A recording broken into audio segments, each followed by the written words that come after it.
2 부에서 다시 뵙습니다. 네. 1 부에서 어 활동가분들이 가장 힘들어하는 그런 상황이 자빠지는 상황이라고 저는 생각해요. '그럼 이거 누구나 힘든 거 아니야?' 이렇게 생각하실 수 있는데 사실 별로 그렇지 않습니다. 제가 보기에는 자빠지는 상황보다 이별하는 걸 더 힘들어하실 수도 있고, 또는 무엇을 잃을 때 더 힘들어하실 수도 있고, 다 표현이 다 다른데 어 어떤 것을 직접 모험하고 성취하시는 분들의 특징은 자빠지는 것을 가장 두려워하세요. 네. "꿈꾸는 소리하고 자빠졌네."라는 이 시집이 있는데요. 이 시집이 여기 안에 어 운동하다가, 공익 활동하다가, 또는 시민 운동하다가, 노동 운동하다가 힘들 수 있는 여러 가지 이야기들을 되게 시적으로 풀어내셨어요. 그래서 이건 쪼끔 이따가 같이 읽어 보도록 하겠습니다. 그러면 자, 2부 시작할게요.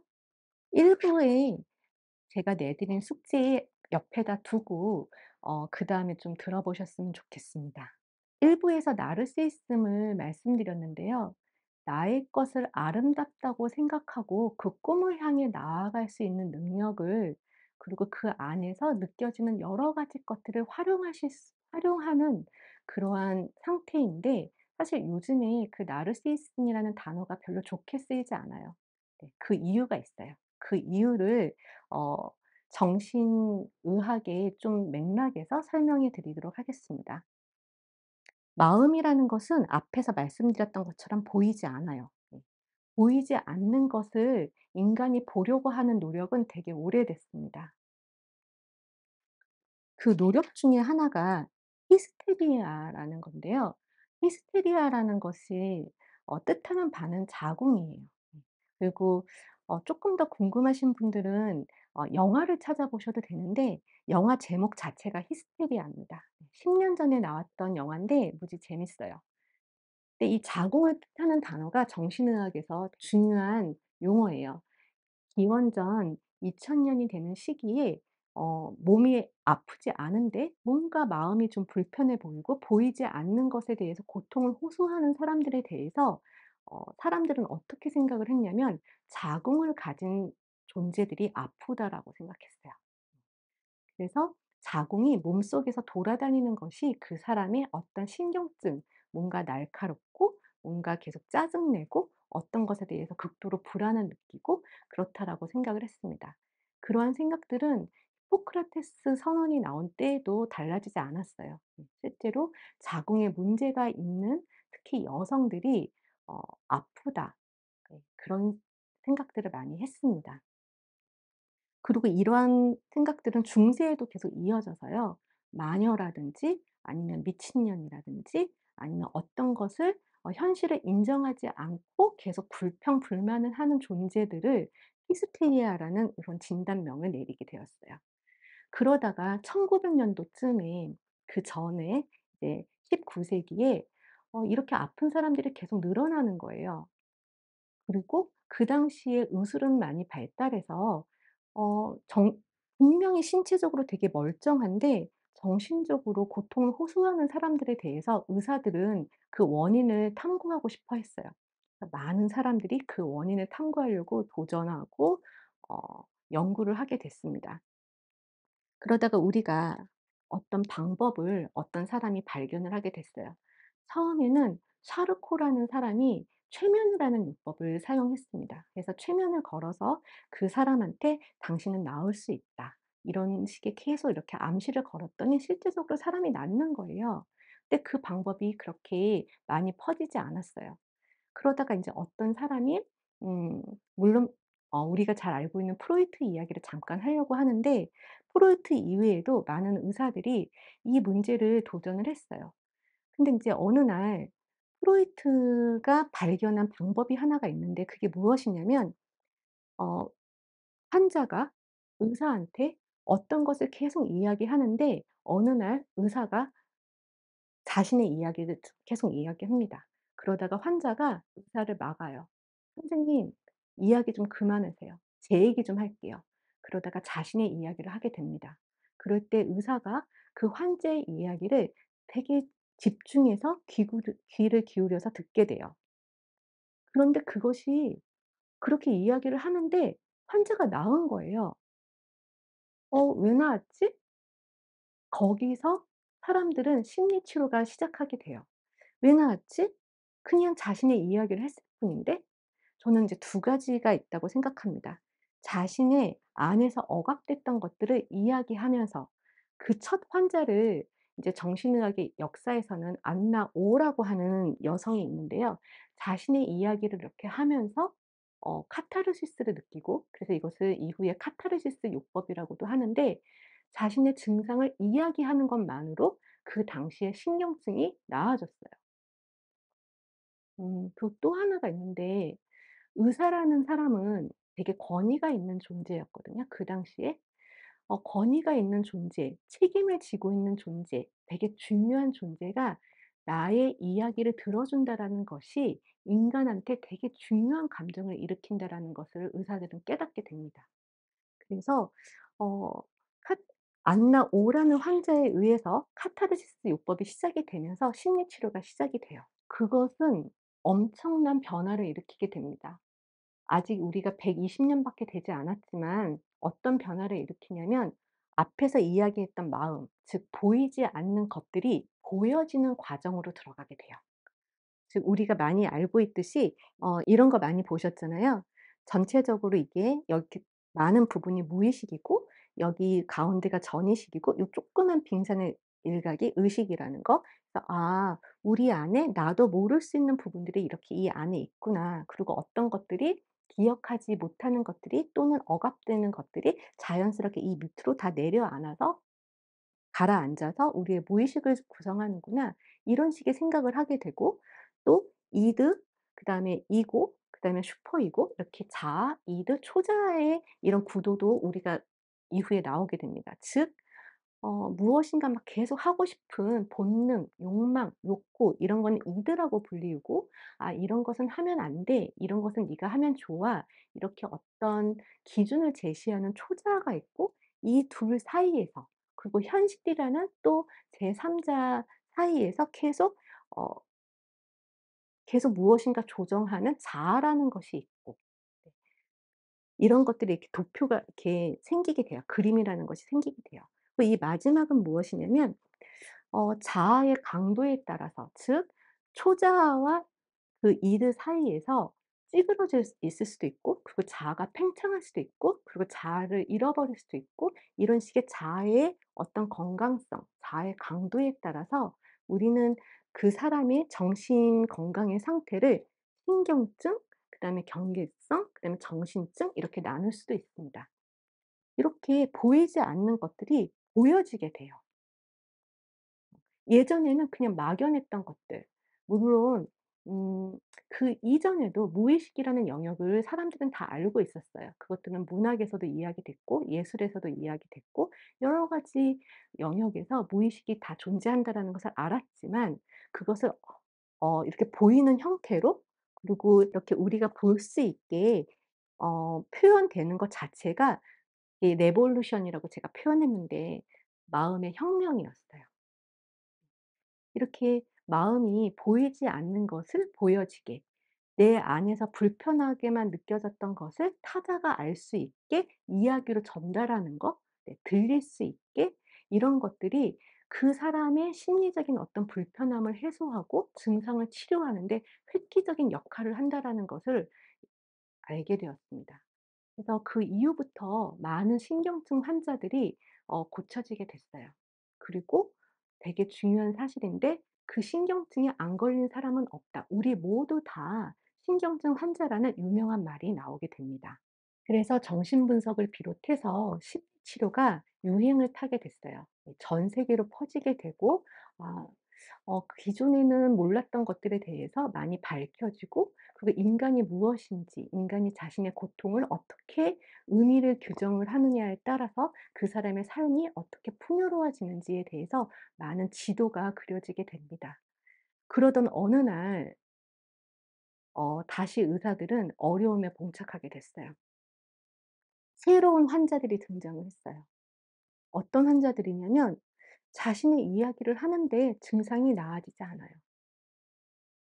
열심히 듣는데 그 사람은 아무것도 현실에서 변화가 없어요. 왜 변화가 없지? 분명히 이야기를 들어 주고 그러면 나았는데 낫지 않는 환자들이 등장을 하게 됩니다. 이때 프로이트가 생각한 게 뭐냐면 '이 환자들의 특성이 있다.'라고 인제 고민을 하게 된 거예요. 즉 아까 말씀드렸던 나르시시즘이라는 단어를 프로이트가 정신의학으로 가져와요. '이 사람들의 특징이 있구나. 병이 낫질 않아.' 즉 나르시시즘은 정신의학의 역사에서 좋은 단어가 아니었어요. 앞전에 이야기한 것처럼 꿈을 꿀 수 있는 능력이 있고 설렐 수 있고 감동을 받고 성취하고 모험을 떠날 수 있고 이런 여러 가지 능력이 있는 이 사람들은 역사 속에서는 좀 이상한 사람으로 처음에 발견이 됐습니다. 어떤 특징 때문에 그러냐면 자신의 이야기를 말하면서 나아질 수 있는 사람들의 특징이 있어요. 나의 이야기를 들어주는 사람을 되게 중요한 사람으로 여길 수 있고 그리고 그 사람을 통해서 나의 과거의 관계들이 그 상담 현장에서 드러나고 그리고 거기에 전이라는 것이 일어나고 그 들어주는 사람을 다시 엄마로 체험하고 아빠로 체험하고 내가 사랑했던 사람으로 체험하고 내가 사랑을 잃었던 사람으로 체험하고 이렇게 하면서 자신의 상처를 다시 들여다보는 계기가 되는데요.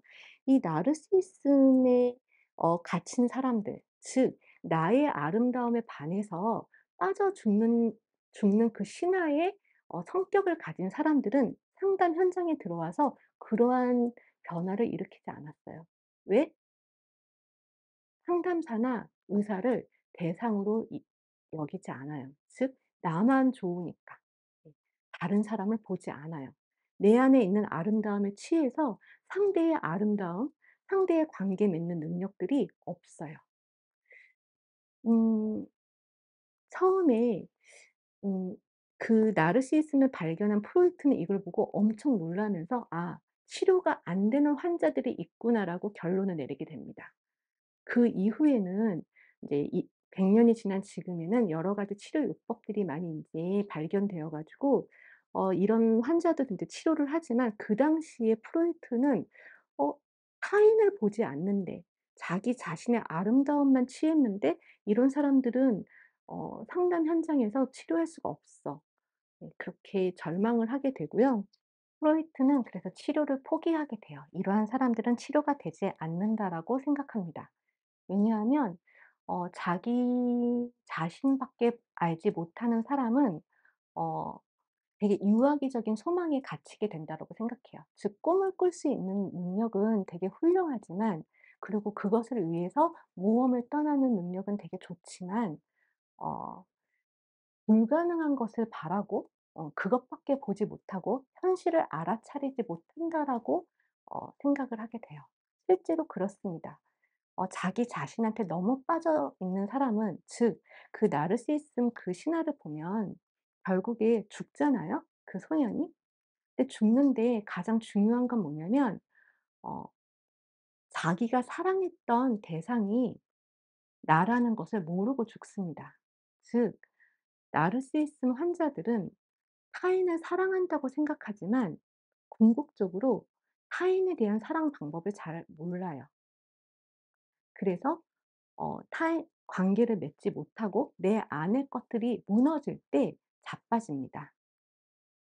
앞에서 우리가 그래서 다시 볼 필요가 있어요. 내 안의 것들이 무너지고 자빠질 때 앞에서 이야기했던 이런 장점들은 다 어떻게 될까요? 사라지게 됩니다. 아름다움은 어떻게 변하겠어요? 추함으로 변하고 성장하지 못한다라는 것은 비참함으로 변하고 설레지 못한다라는 것은 내 감정이 무뎌졌다라는 것은 죽는 것으로 변하고 모험할 수 없다라는 것은 무능력함으로 변합니다. 그리고 희망을 하지 못한다라는 것은 절망으로 바뀌고요. 네. 감동할 수 없다라는 것은 계속 실망하고 자기 안에 아무것도 없다라는 허함으로 느끼게 됩니다. 그래서 이런 것들을 "꿈꾸는 소리하고 자빠졌네."라는 손경동 시인은 되게 잘 표현했어요. 한 몇 구절 읽어 보도록 하겠습니다. 내 안의 원숭이를 보라. 스물 초입 세상을 배울 때뿐만 나는 나이 먹어서도 원숭이는 되지 말자였다.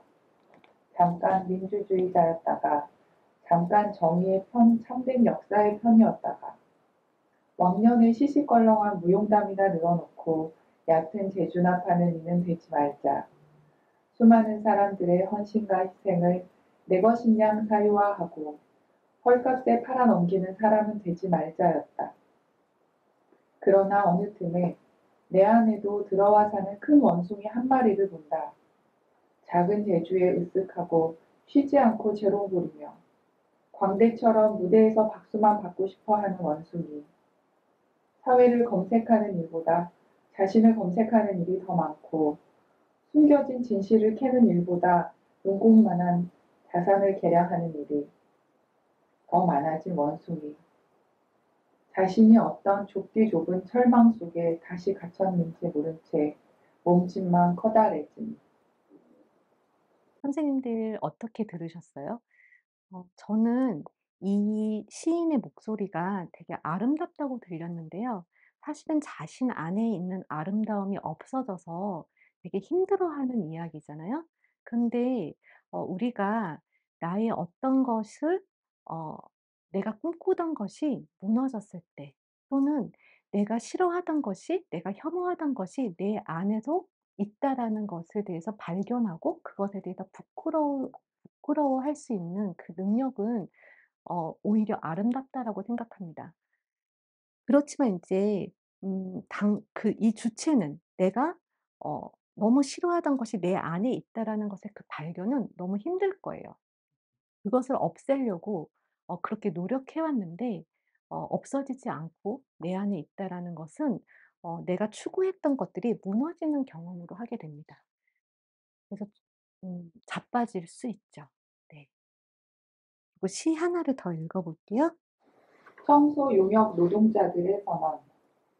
우리는 당신들의 집과 건물이 깨끗하기를 바랍니다. 그만큼 우리를 대하는 당신들의 인성도 깨끗하기를 바랍니다. 우리는 당신들의 삶과 생활이 더 윤택하고 빛나길 바랍니다. 그만큼 우리가 받아야 할 대우도 환하고 기름지길 바랍니다. 우리는 노예나 종이 아닙니다. 당신과 나의 권리는 서로 존중되어야 합니다. 이 세상의 모든 불의를 바르게 정돈하고 잘못된 구조와 모순을 또 고치는 일은 우리 모두의 일이어야 합니다. 우리는 쓸겠습니다. 당신은 닦으십시오. 부디 우리가 치워야 할 쓰레기가 당신들이 아니길 바랍니다. 꿈을 꾸는 이 길에서 나의 나의 이런 일들이 존중받기를 바라고, 그리고 내가 같이 사는 이 사람들을 또 존중하고 싶어 하는 이런 활동가들의 감성이 있어요. 특수한 감수성이 있는데요. 이것들이 무너질 때, 이것들이 짓밟힐 때 너무너무 힘들죠. 네. 그런 것들이 있고요. 네. 그래서 이 시에도 이렇게 나와 있지만 보이지 않는 것을 보이게 만드는 과정, 즉 우리가 꿈꾸는 세상을 현실로 만드는 그 과정을 가는 길은 매우 어렵습니다. 그 길에서 마음이 훼손당하지 않고 자빠지지 않을 수 있는 방법이 있을까? 저는 좀 불가능하다고 생각해요. 네. 그래서 그런 방법은 없습니다. 네. 우리는 그 길이 쉽지가 않아요. 네. 아까 제가 혁명이라고 알이라고 이렇게 표현했듯이 보이지 않는 것을 보이게 만드는 그 과정은 되게 시간이 오래 걸릴 수도 있고, 그 길에서 많은 것들을 잃을 수 있고, 그리고 자빠져도 또 일어나야 하고, 예, 한 번 자빠졌다고 끝이 아니고, 예, 그 안에서도 계속 작은 사소한 희망을 발견해야 되는 길은 쉽지가 않습니다. 거기서 마음이 훼손되지 않고 돌봐줄 수 있을까? 그렇지 않아요. 그럼에도 불구하고 우리는 훼손당할 수밖에 없는데, 그럼에도 불구하고 길은 있어요. 다른 길들이 있고, 그 길에 대해서 우리가 다음에 줌 토론에서 만날 때 그때 이야기를 해 봤으면 합니다. 아까 제가 숙제 내드린 거 있잖아요. 그게 다 그 길을 찾는 소스가 될 거라고 저는 생각합니다. 그리고 하나 더 말씀드리고 싶은데요. 선생님들이 제가 아까 내준 숙제 속에서 어떤 것들을 적으셨는지 모르겠어요. 어떤 것들은 힘든 거, 어떤 것들 상처받은 거, 내가 실망한 거, 이런 것들을 적으셨을 것 같아요. 그리고 나르시시스틱한 어 분들의 특징이 뭐냐면 실망하거나 어떤 것이 아니다 싶으면 금방 이렇게 철수하는 그런 기질이 있으세요. 그래서 또 어 새로운 것을 금방 가시기도 하는데, 그래서 자빠졌다가도 일어나고, 그리고 힘들었던 것은 금방 잊기도 하고, 지워버리기도 하고 계속 전진하시는데, 그런 것들이 필요하죠. 계속 철수했다가 다시 도전했다가 철수했다가 도전했다가 이런 것들이 필요하죠. 그럼에도 불구하고 위험한 감정이 두 개가 있어요. 되게 치명적인 감정. 꿈을 꾸는 사람들이 가질 수 있는, 아까 제가 앞에서 말씀드렸던 훼손당하고 엎어지고 자빠지고 존중받지 못하고, 거기서 끝나는 것이 아니라 되게 위험한 감정 두 개가 있어요. 네. 그래서 다음에 만나는 토론 시간에 위험한 감정까지 우리가 다뤄보고, 그리고 다룰 수 있다라는 제가 희망과 꿈을 가지고, 그리고 선생님들도 그렇게 다루면 자빠져도 일어날 수 있고 치명적인 파국적인 상황까지는 가지 않는다라는 그런 생각을 가지고 다음에 만나 뵈었으면 좋겠습니다. 네. 지금까지 들어 주셔서 감사합니다.